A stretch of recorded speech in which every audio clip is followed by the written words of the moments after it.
वालेकुम दोस्तों, आप सब दोस्तों को मेरे एहतशाम एग्रीकल्चर यूट्यूब चैनल पर खुश आमदीद है। आज का ये लेक्चर हमारा बेसिकली इंट्रोडक्शन होगा।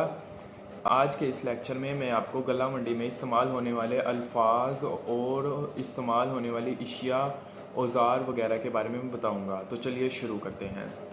तो नंबर 1 पर हमारे पास है मन। जैसे कि मैंने आपको लेक्चर नंबर 1 में बताया था, मन का मतलब होता है 40 किलोग्राम। जब हम 40 किलोग्राम का एक वज़न लेंगे तो उस 40 किलोग्राम के वज़न को गला मंडी में एक मन कहते हैं। सरसों, गंदम, कपास, जिस भी किस्म की जिन्स हमारे पास आएगी गला मंडी में, उसका शुमार मन में किया जाता है। ठीक है। तो नंबर 2 पर आ जाता है वाग। क्या होता है वाग? का मतलब है कि थैले से बनी हुई एक पल्ली जिसके ज़रिए से हम कपास को उठाते हैं, तो वो एक दफ़ा में 20 किलोग्राम कपास उठाती है। उस एक कपास उठाए हुए वज़न को हम एक वाग कहते हैं। मंडी में, गला मंडी में एक वाग से मुराद 20 किलोग्राम की उठाई हुई कपास है। ठीक है। तीसरे नंबर पर हमारे पास आता है काट। क्या होता है? काट होता है कि किसी भी जिनस में मौजूद कचरा जो उसके वज़न को बढ़ा देता है, उसे हम काट कहते हैं। मिसाल के तौर पर अगर हमारे पास एक मन गंदम आती है तो उसके अंदर जो गंदम के छिलके होते हैं या फिर फसल की कटाई के ज़रिए उसमें मौजूद फसल के दाने या डंठल होते हैं, तो वो उसके वज़न को बढ़ा देते हैं। मिसाल के तौर पर अगर हमारे पास 40 किलोग्राम की गंदम थी तो उसमें 10 किलोग्राम फालतू कचरा मौजूद था, तो हम उससे फालतू 10 किलोग्राम वज़न को काट कहेंगे। तो जो भी ख़रीदार हमारे पास आता है वो हमारी फसल देखता है, हमारी जिन्स देखता है, चाहे वो सरसों हो, तिल हो, मकई हो, बाजरा हो, इसी तरह तो वो देखता है कि ये कितनी साफ़ है। अगर तो उसमें ज़्यादा कचरा मौजूद होगा तो वो उसी हिसाब से हमसे काट लेगा। मिसाल के तौर पर गला मंडी में गंदम की आधा किलो की काट जाती है, सरसों की भी आधा किलो की काट जाती है, लेकिन कपास की काट जो है वो उसकी सांगली की बिना पर देखी जाती है। तो आगे बढ़ते हैं। तो सांगली, तो जैसे कि मैंने आपको पहले बताया था कि कपास में मौजूद जो फालतू कचरा और उसके टींडों के जो छिलके होते हैं उसको हम सांगली कहते हैं। इसी तरह ये सांगली कपास की मुख्तलिफ तरह काटी जाती है। मिसाल के तौर पर एक मन कपास की जब हम काट लेंगे तो उसकी क्वालिटी के लिहाज से उसमें 200 ग्राम की काट भी जा सकती है, किलो की काट भी जा सकती है। मुख्तलिफ वेराइटीज़ में ये मुख्तलिफ होती है। आगे हम जानते हैं दड़ा क्या होता है। तो दोस्तों, दड़े का मतलब होता है कि जब मैं कपास की 3 ढेरियाँ खरीदूंगा, एक होगी 7,000 की मन, एक होगी 4,000 की मन, एक होगी 10,000 की मन, जब मैं इन सब को मिला दूंगा कपास की अच्छी क्वालिटी बनाने के लिए, तो कहेंगे कि मैं दड़ा बना रहा हूँ। दड़े का मतलब होता है कि मुख्तलिफ वैरायटीज़ की जिन्स को हम मिला देते हैं और एक मखसूस जिन्स बन जाती है। तो उसका जब हम रेट लगवाते हैं तो वो मंडी में कहते हैं कि ये हमें वारे में पड़ी है। मिसाल के तौर पर जब मैं गंदम की 3 तरह की वैरायटी लूँगा, चाहे वो 7,000 की हो, चाहे वो 2,000 की हो, चाहे वो 3,000 की हो, जब मैं इन तीनों को मिक्स कर दूँगा, आपस में दड़ा बना दूँगा, तो जब कोई ख़रीदार उसका रेट लगाएगा तो मैं अपनी कैलकुलेशन करूँगा। मिसाल के तौर पर उसका दड़ा मुझे पड़ता है 6,000 रुपये मन। अगर तो वो 6,000 से ऊपर रेट लगाएगा मुझे, तो इसका मतलब है कि मुझे दड़ा बनाने से फ़ायदा हुआ है। अगर वो 6,000 के रेट से कम रेट लगाएगा मुझे, तो इसका मतलब होगा कि मुझे दड़े में नुकसान आया है।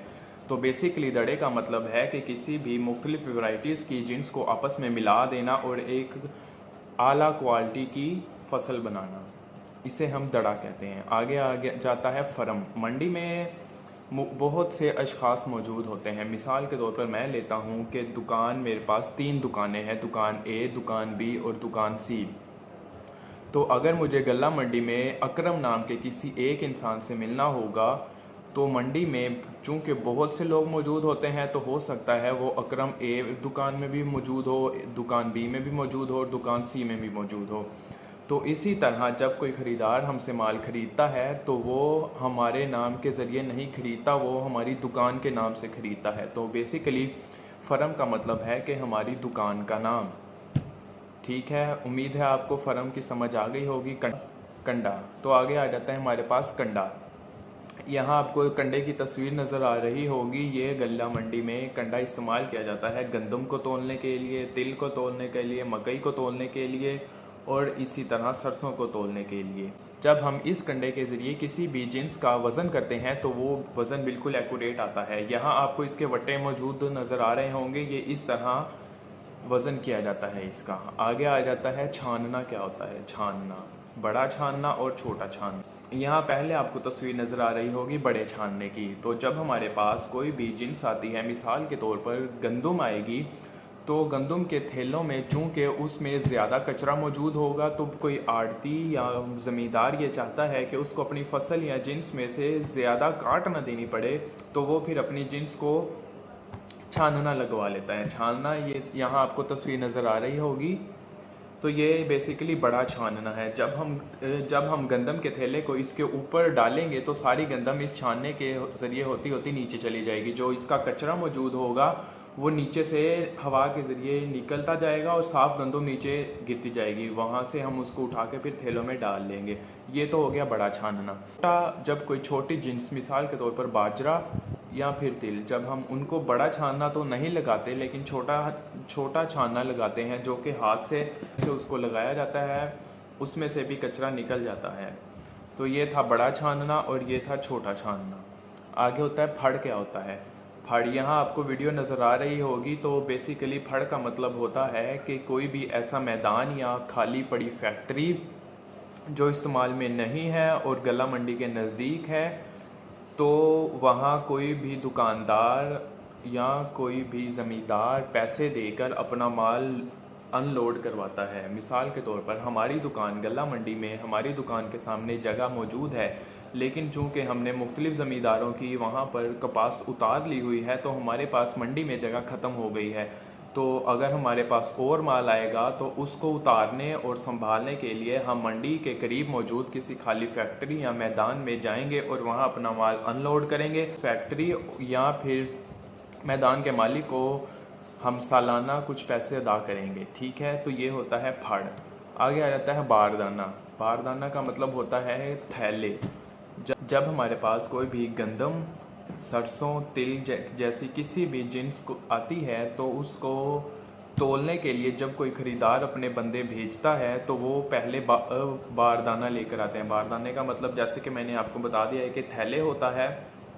तो जब भी कोई बारदाना लेकर आएगा तो वो हमारे थैले खाली कर देगा और अपने थैलों में वो ख़रीदा हुआ माल भर कर ले जाएगा। ठीक है, तो ये था बारदाना। आगे आ जाता है परखी।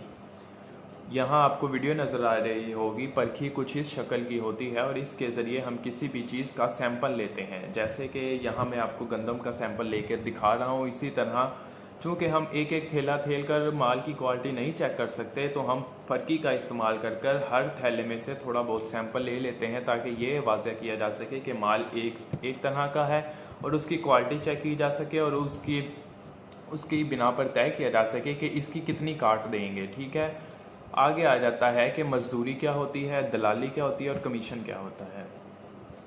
मजदूरी का मतलब होता है कि जब भी हमारे पास कोई माल आता है तो उसको संभालने के लिए, तोलने के लिए और उठाकर एक जगह से दूसरी जगह ले जाने के लिए मज़दूर चाहिए। तो जब हम उन मज़दूरों को फ़ीस देंगे तो उस फ़ीस को हम मज़दूरी कहते हैं। ठीक है, इसी तरह दलाली क्या होता है। गला मंडी में दलाली या ब्रोकरी दोनों का मतलब एक ही है। तो ब्रोकरी या दलाली का मतलब है कि जब भी कोई फैक्ट्री का मालिक किसी बंदे को अपने पास हायर करेगा कि आप मेरे सिलेक्टर हो, सिलेक्टर का काम होता है कि फैक्ट्री का मालिक उसे जिस भी चीज़ खरीदने की इजाज़त देगा तो उसने सारी मंडी में फिरना है और वहाँ से अच्छी क्वालिटी की वो बताई हुई चीज़ खरीदनी है। मिसाल के तौर पर जब हमारे पास कोई कपास का ख़रीदार आता है, ब्रोकर जिसे हम ब्रोकर कहते हैं, मंडी में ब्रोकर का लफ्ज़ आम इस्तेमाल होता है। जब कोई ब्रोकर हमारे पास कपास ख़रीदने आएगा तो वो मिसाल के तौर पर अगर वो अब्दुल्ला काटन फैक्ट्री का ब्रोकर है तो वो हमसे एक मंथ में जितना माल ख़रीदेगा उस टोटल माल की जब मीज़ान करेंगे तो उस पर 0.16% लगाकर जो रकम बनेगी हमें वो रकम उस ब्रोकर को देनी पड़ेगी, जिसे हम ब्रोकरी कहते हैं या दलाली कहते हैं। ठीक है, आगे आ जाता है कमीशन। आड़ती के पास जब किसी ज़मींदार का माल आता है या किसी व्यापारी का माल आता है तो वो उस माल को बेचता है, और उस माल को बेचने पर उसको जो फ़ायदा होगा उस माल पर 1.6% उसका प्रॉफिट होगा। मिसाल के तौर पर अगर कोई मेरे पास 1,00,000 रुपए की गंदम लेकर आता है तो उस गंदम को बेचकर जितने पैसे बनेंगे उस पर 0.16 लगाकर जितनी रकम बनेगी वो मेरे पास आएगी। तो बेसिकली आड़ती का काम होता है कि ज़मींदार या व्यापारी के माल को बेचना है और उसमें से जो प्रॉफिट होगा उस पर 0.16% लेना है। ठीक है, आगे आ जाता है कि व्यापारी क्या होता है। व्यापारी का मतलब, व्यापारी का काम होता है कि एक जगह से कोई भी जिन्स खरीदता है और आगे गला मंडी में आड़ती के पास लेकर आता है। तो इस तरह जो प्रॉफिट होता है वो प्रॉफिट सारा व्यापारी का होता है और उस पर 0.16% आड़ती का होता है। ठीक है, उम्मीद है आपको आज की वीडियो अच्छी लगी होगी। अगर आपको वीडियो अच्छी लगी हो तो मेरे चैनल को लाइक कर दें, सब्सक्राइब कर दें और कमेंट ज़रूर कर दें ताकि मुझे पता लग सके कि आपकी क्या राय है। शुक्रिया।